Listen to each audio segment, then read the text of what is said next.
de Palma de Mallorca, la presencia de colaboradores tuvo una gran importancia. Joan Rubio y Josep María Pujol como arquitectos, Josep Llimona y Joan Rebull como escultores, así como los artistas de vidrio, herreros y demás artesanos que contribuyeron al resultado final de manera decisiva. A partir de 1908, Gaudí se concentró en muy pocas obras aparte de la Sagrada Familia, que ocuparía el resto de sus días, y demuestra un cambio radical de actitudes que ya había empezado a insinuarse en sus primeros proyectos. Fue precisamente durante estos años que su trabajo empezó a recibir reconocimiento internacional y recibió una comisión para la construcción de un gran hotel en Nueva York, 1908, y en 1910 se presentó una exhibición de su obra en la Société Nationale des Beaux-Arts de París, demostrando así la contradictoria imagen del éxito en lugares distantes. Los dos proyectos más importantes durante estos años fueron el hotel ya mencionado, que nunca vio la luz, y la construcción de la capilla de la colonia Güell, un proyecto al cual Gaudí dedicó muchos años de reflexión y trabajo y cuya piedra fundamental se depositó en 1908.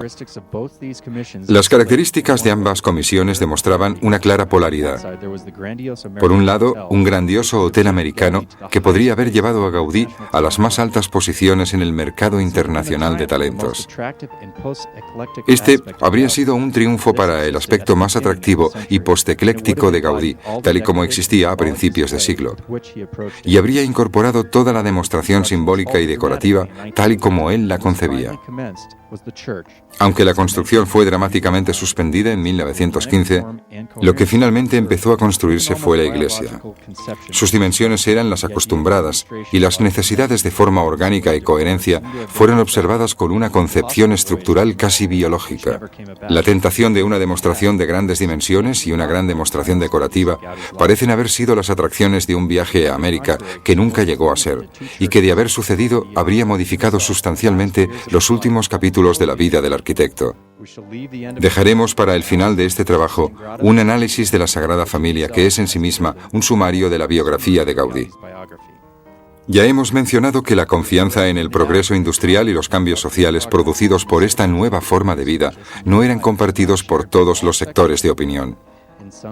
En ciertos círculos conservadores, las transformaciones que estaban llevándose a cabo, a pesar de conllevar ciertos logros positivos, también se consideraban como causantes del desorden moral, la pérdida de los valores tradicionales y la crisis de la sociedad. Dentro de esta corriente crítica, debemos tomar en cuenta el liderazgo de José María Bocabella, fundador de una asociación espiritual de devotos de San José, que en 1881 habían logrado acumular fondos suficientes para la compra de un enorme terreno que ocupaba toda una manzana del ensanche. Su intención era la de levantar una iglesia dedicada a la exaltación de las figuras de San José y la Sagrada Familia, como símbolos de la estabilidad y la vida familiar, virtudes consideradas como los pilares básicos del orden social. El proyecto no solamente involucraba la construcción de una enorme iglesia en una nueva área de la ciudad en expansión, sino que los promotores pensaban que esta iglesia debía estar acompañada de escuelas, salas de reunión y talleres que permitirían la creación de un verdadero centro social para la nueva metrópoli. Sin embargo, el proyecto de esta iglesia, que inicialmente empezó siendo la idea de un lugar conmemorativo alrededor del cual se establecería un centro social, no tardó en convertirse en un proyecto más ambicioso, al tener la oportunidad de convertirse en la catedral de la nueva ciudad. Un ideal neomedievalista tomó cuerpo y se contagió entre los promotores de la construcción.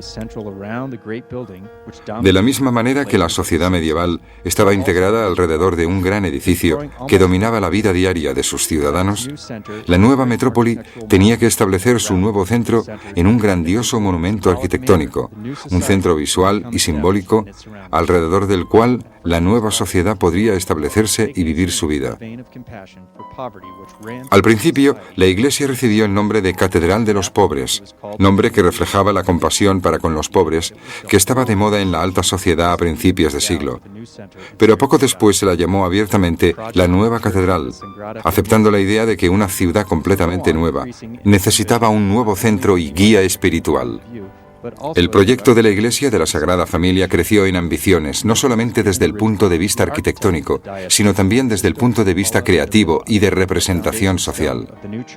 Originalmente la obra fue comisionada al arquitecto de la diócesis, Francisco de Paula del Villar, y se puso la primera piedra el día de San José de 1882.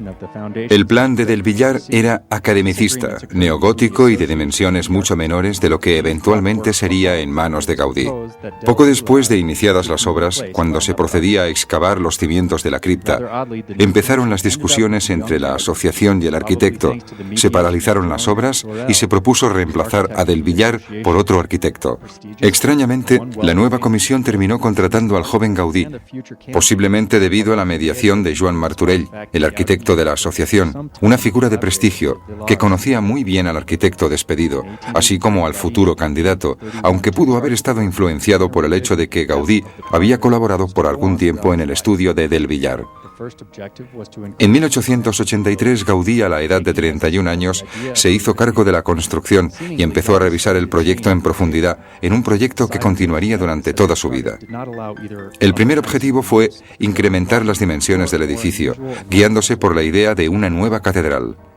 Según la planificación urbana de Gaudí, la iglesia debía constituir una especie de foco de atracción y adicionalmente debería influir en el diseño urbano de la nueva ciudad dentro de su área de influencia. La remodelación de las calles, la creación de avenidas, la extensión de los espacios abiertos alrededor de la nueva iglesia, todos estos eran los principales objetivos de Gaudí para el diseño de la catedral.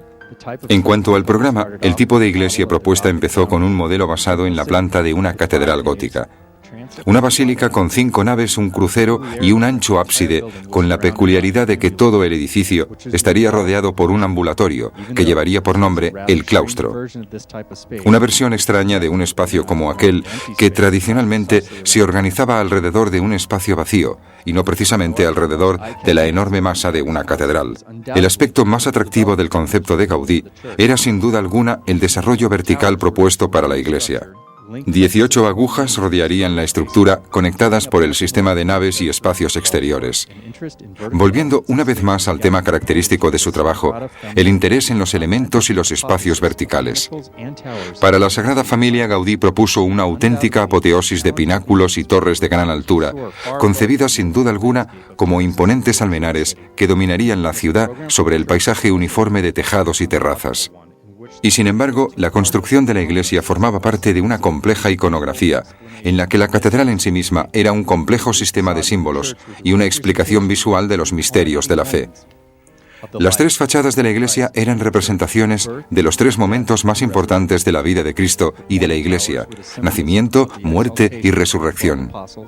Las torres eran el símbolo de la exaltación de los 12 apóstoles, los 4 evangelistas, la Virgen María y Jesucristo, que era el pináculo central y más alto. Las capillas laterales simbolizaban el bautismo y la penitencia, las virtudes teológicas y los gozos y dolores del patriarca San José. Sin embargo, la utilización de símbolos y alegorías no es solamente evocada por la concepción global del edificio.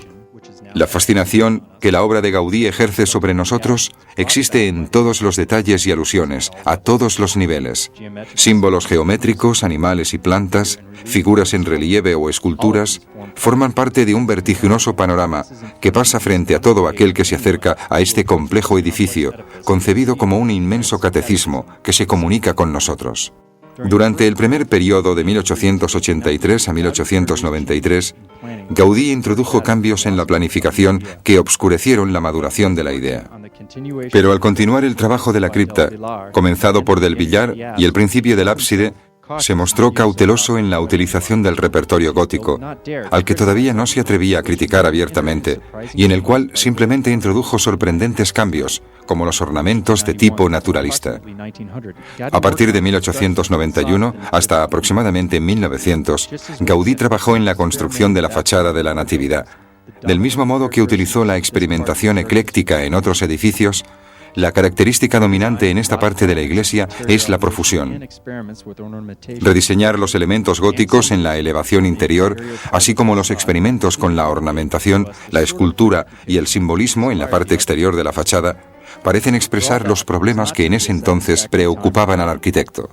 Sin embargo, esta no sería una época satisfactoria para Gaudí, quien durante el último periodo de su vida, cuando estaba casi totalmente absorbido por los problemas de su trabajo, regresaría una y otra vez a buscar soluciones que eran geométricamente más puras y, sin embargo, claramente más abstractas y brutales. El regreso a los orígenes, que puede verse en sus obras finales, aparece con toda su fuerza en sus últimos estudios y en la multitud de ideas que estaban a medio terminar, que se encontraban en su escritorio a la hora de su muerte. La súbita muerte de Gaudí es, de cierta manera, un símbolo del destino de toda su obra, de esa obra inconclusa que es la Sagrada Familia. La obra de Gaudí terminó brusca y violentamente en 1926, pero tenía en su origen la causa de su falta de viabilidad, lo que no disminuye su grandeza en lo más mínimo.